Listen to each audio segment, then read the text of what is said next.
Hi. What's up? Who the fuck? What the hell, Sander? Hi. Welcome back to. Jesus. I'm turning off the mother effing phone. Welcome back. It's been a bit. Actually, I think the last video was like maybe a month or two ago. I'm not too sure, but I lost track of time. Don't mind the pancakes. They're IHOP pancakes. You guys have been waiting for part 2 of the rewriting my book series. And this is number 2, aka Tales of the Guardians. You're probably wondering, how the hell did that go? Well, I'm here to tell you exactly how that went. And let me tell you, not easy. There's just a lot of things that happen, and generally, I forgot half those things because it's been so long since I actually went back and edited it. You know, I'm a person who doesn't go off of like scripts or anything, but this is gonna be a little difficult to explain. And now I'm sitting on my bed eating pancakes from IHOP, and this is how I'm gonna tell you how it went. So, brace yourself. Good pancake. Alright. Let's start with the whole recap of why I'm doing this.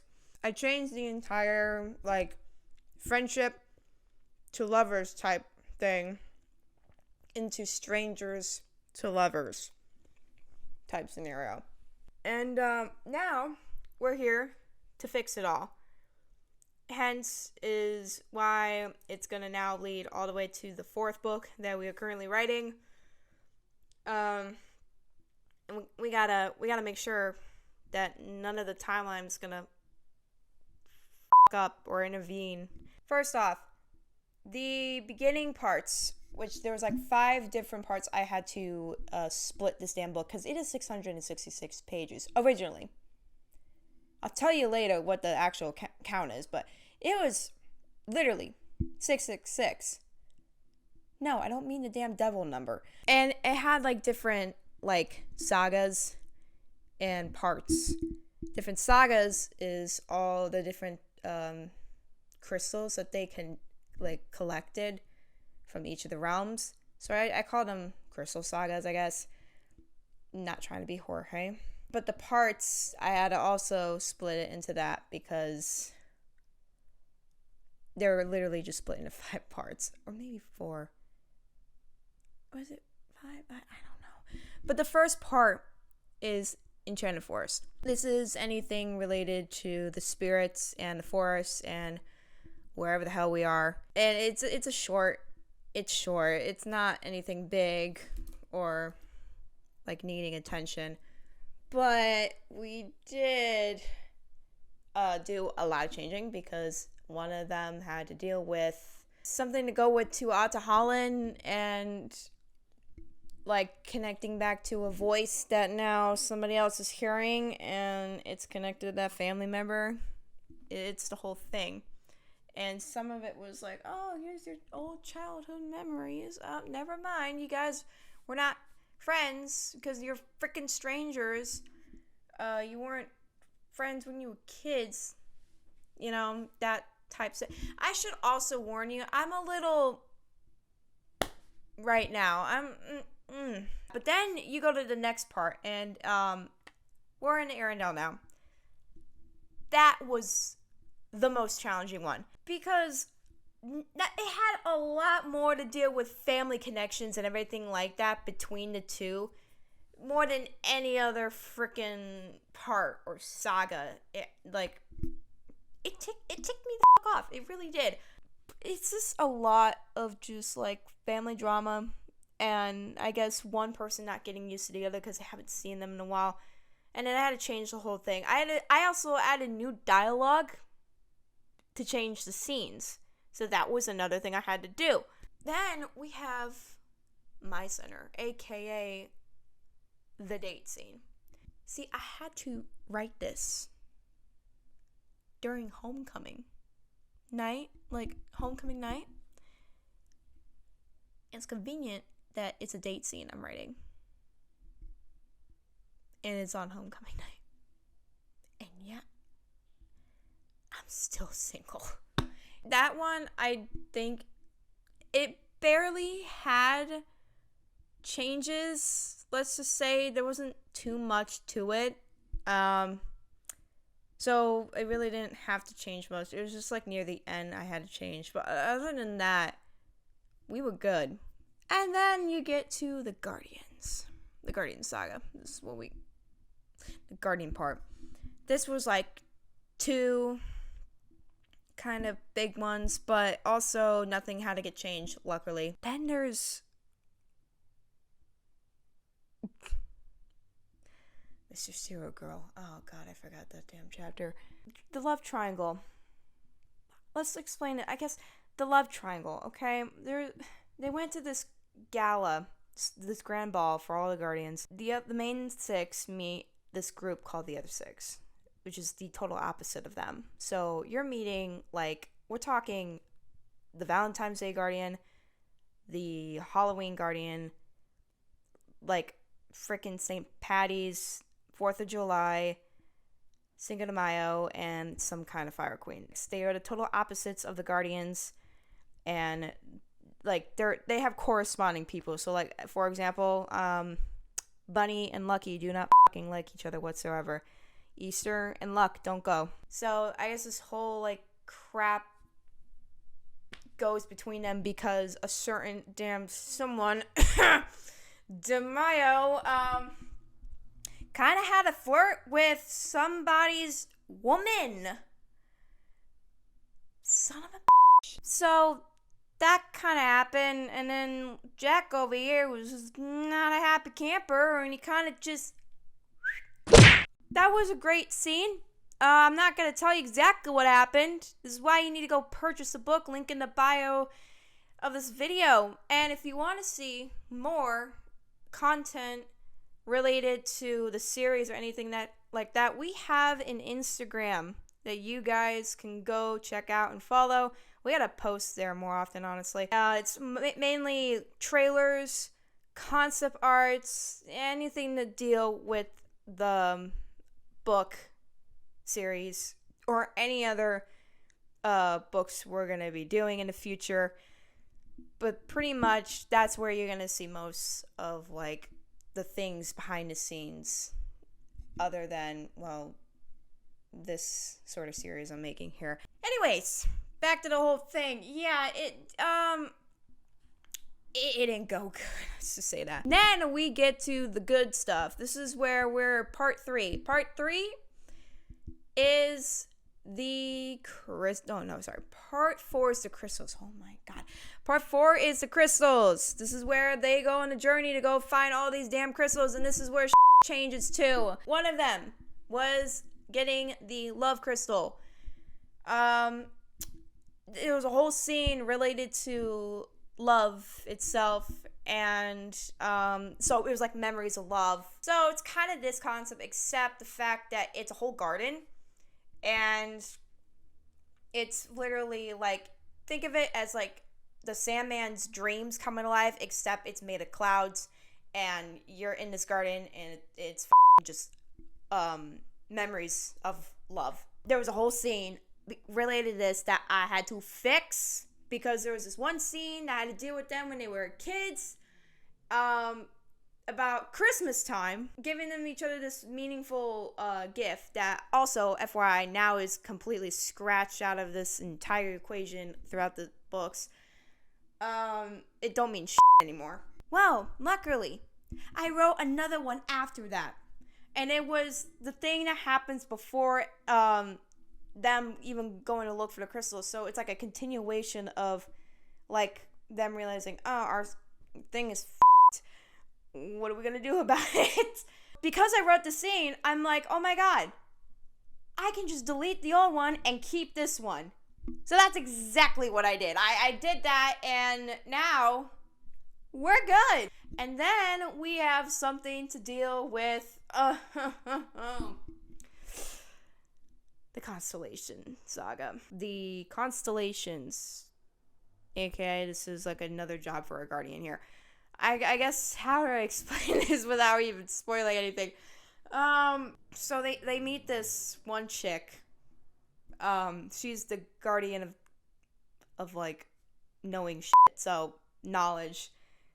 I guess there was a whole, she deals with scrolls, okay? She deals with these scrolls, and they have to deal with a person's life pretty much, and it writes itself. It writes a person's story and how it goes, and it keeps track. There's like 3 like different types of skulls. There's a scene I had to change a lot, and this is where I said her name.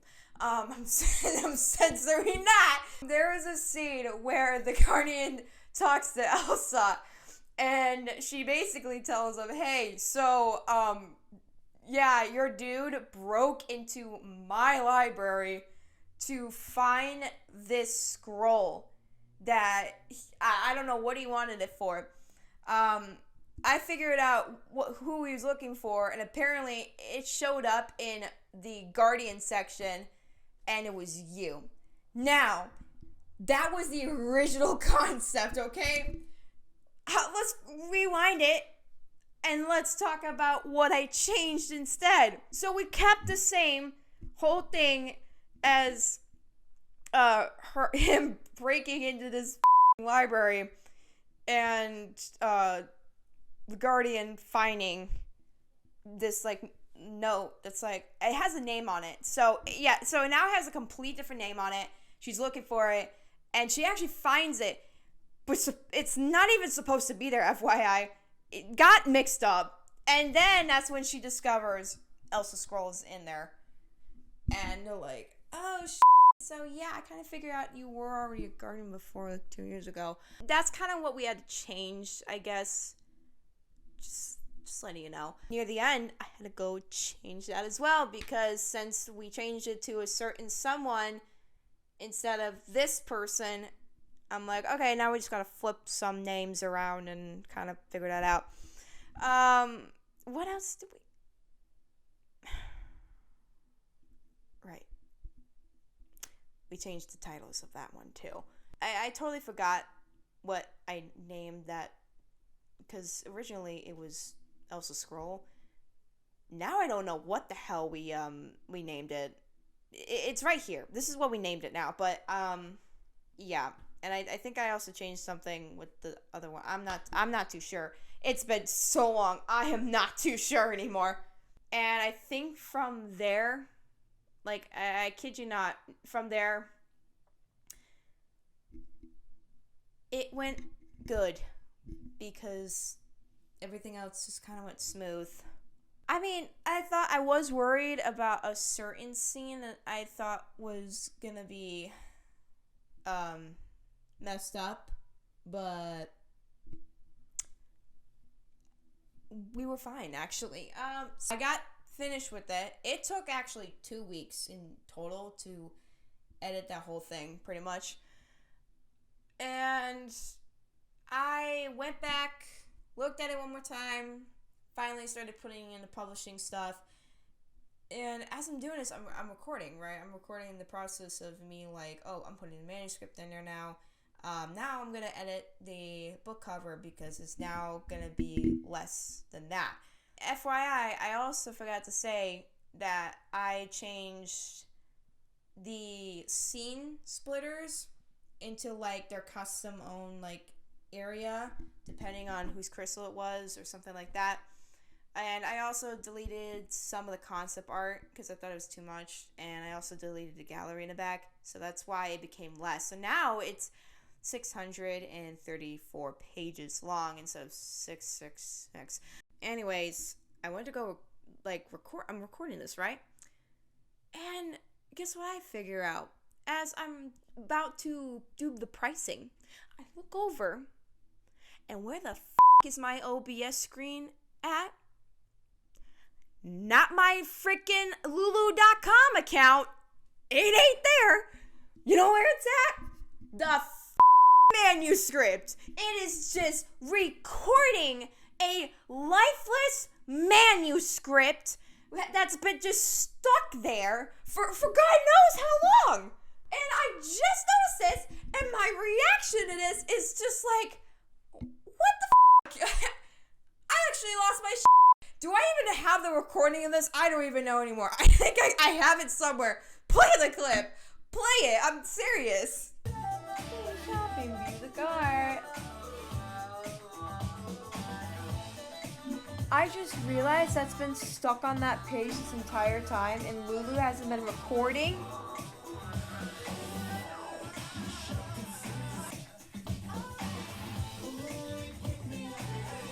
What the f***? You're telling me... I don't know. I don't know how it happened. I don't know how I didn't notice it. I don't know. Don't ask me. So after all that time, after everything I did, I ordered the book, and it came in the mail. Hence, we have this giant book. And I was looking through it, and I'm like, it's looking good, right? Everything's great. Boy, was I wrong. You remember those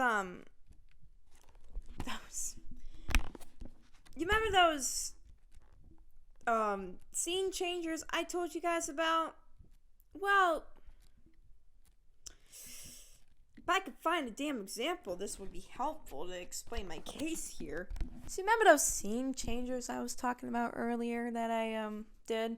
Well, apparently, when it came to printing these, Lulu.com just straight up just basically told me to screw off after this, because they were just so done printing my shit that they were like, you know what? We're gonna mess with this chick. Instead of giving her what she wants. Oh my god. What the fuck? You see that? You see those boxes? Minus the light, but those boxes were not there. That's actually where the scene changer was. It don't like me. It really don't like me. And it didn't want to print out my custom freaking scene changers. So now, when I'm looking through this book, I'm like, Jesus Christ, what is going on? And then I told Danny, I'm like, Danny, we gotta be careful with those scene changers in the fourth book, because it don't want to work. Other than that, everything else is good. We got it all changed. The plot is where it's supposed to be. The character arcs, everything, and it's brand new. Minus those scene changers. And now, I can finally say we have come to an end where I can just close these books, throw them off to the side, and I don't have to worry. I don't have to worry.